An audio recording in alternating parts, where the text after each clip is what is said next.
Hi friends అందరికీ. ఇవాళ మన ఛానల్లో రెసిపీ వచ్చేసి గోబీ అనమాట. సో నా దగ్గర అయితే ఈ డ్రై గోబీ ఇవాళ ఉంది అనమాట. సో ఈ డ్రై గోబీని గోబీ మంచూరియా చేద్దాం. సో ఫస్ట్ అయితే గిన్నెలో ఈ గోబీని వేసేసుకోండి. అందులోకి తగినంత నీళ్లు వేసుకొని స్టవ్ మీద పెట్టుకొని ఉడకనివ్వాలి ఈ గోబీని. ఉడికేటప్పుడు లావుగా అయితే మీరు అబ్జర్వ్ చేయొచ్చు. సో ఇప్పుడైతే స్టవ్ మీద వెలిగించి పెడతాం మనం.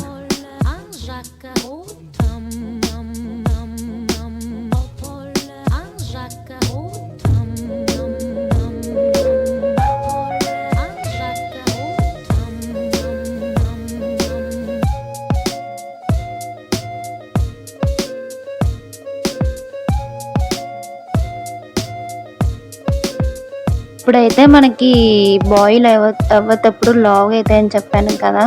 సో ఇప్పుడు చూస్తున్నారు కదా ఎంత లావ్ అయినాయో. ఇప్పుడైతే మనకి రెడీ అయిపోతుంది gobi. So soya sauce, chilli sauce, ఇంకా అలానే లావ్ మిరపకాయ, ఇంకా అలానే ఇది కార్న్‌ఫ్లోర్ వేసుకొని కొంచెం వాటర్ వేసుకొని మిక్స్ చేసుకొని పెట్టుకోవాలి. సో ఇప్పుడు మరొక స్టవ్ మీద బాల పెట్టుకొని స్టవ్ వెలిగించుకోండి. సో కొంచెం ఆయిల్ వేసుకోండి. అలానే దాంట్లో జీలకర్ర, ఆవాలు మస్టర్డ్. ఇప్పుడు మనం తరిగి పెట్టుకున్న క్యాప్సికమ్ పీసెస్ కూడా వేసుకోండి. సో మీకు ఆనియన్స్ వేసుకోవాలనిపిస్తే వేసుకోండి, ఆనియన్స్ కూడా వేసుకుంటారు. సో ఇక్కడ నేను ఓన్లీ క్యాప్సికమ్ ఒకటే వేసాను. ఇప్పుడు కొంచెం అయితే దగ్గరకు వస్తుంది, మగ్గడానికి వస్తుంది.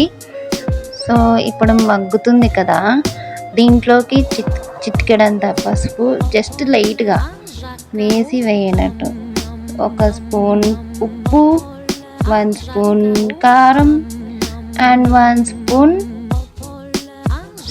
Soya sauce and chilli sauce వేసుకోండి. మీకు ఉప్పు సరిపోలేదు, ఇంకా కావాలి మాకు అనిపిస్తే ఉప్పు వేసుకోండి.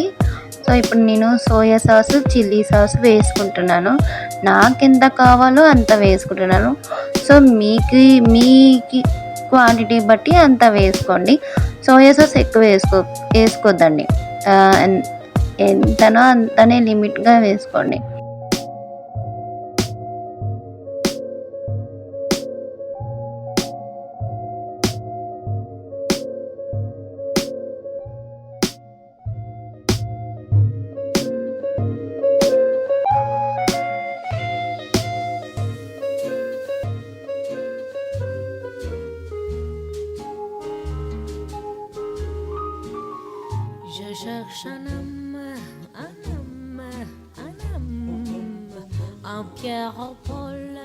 ఇప్పుడు మనం మిక్స్ చేసి పెట్టుకున్న కార్న్ స్టార్చ్ని అందులోకి వేసి మిక్స్ చేసుకోండి. అంతా ఇప్పుడు ఏమేమి వేసామో అదంతా కలుపుకోండి బాగా.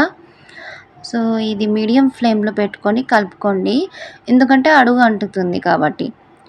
సో ఇప్పుడైతే కలిపేసుకుందాం. ఇంకా ఒక 2 మినిట్స్ ఆగి ఇప్పుడు గోబీ మనం బాయిల్ చేసి పెట్టుకున్నాం కదా వాటర్లో, అది మొత్తం ఏదైతే ఉందో అదంతా వేసి బాగా కలపండి. ఇప్పుడు మనమంతా గోబీని వేసేసుకున్నాం అందులోకి. ఇప్పుడు అందులో మొత్తం మిక్స్ చేసుకోవాలి. ఇలా మిక్స్ చేసుకొని ఇంకా తింటే అబ్బబ్బబ్బా!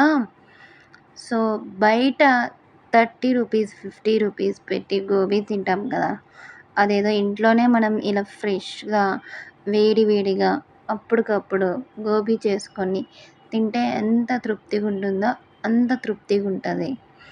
సో ఇప్పుడైతే స్మెల్ కూడా బయట ఎలా ఉంటుందో అలానే ఉంది. సో మీకు నచ్చుతుంది అనుకుంటున్నా. మీకు నా ఛానల్ని ఇంకా ఎవరైతే సబ్స్క్రైబ్ చేసుకోలేదో please guys do subscribe and like, share, comment also. So ఇప్పుడైతే మనం ప్లేట్లోకి సర్వ్ చేసుకుందాం. ఇంకెందుకు ఆలస్యం అండి, తినేయడమే. See you soon in next vlog. మళ్ళీ ఇంకొక వీడియో కలుసుకుందాం. బై.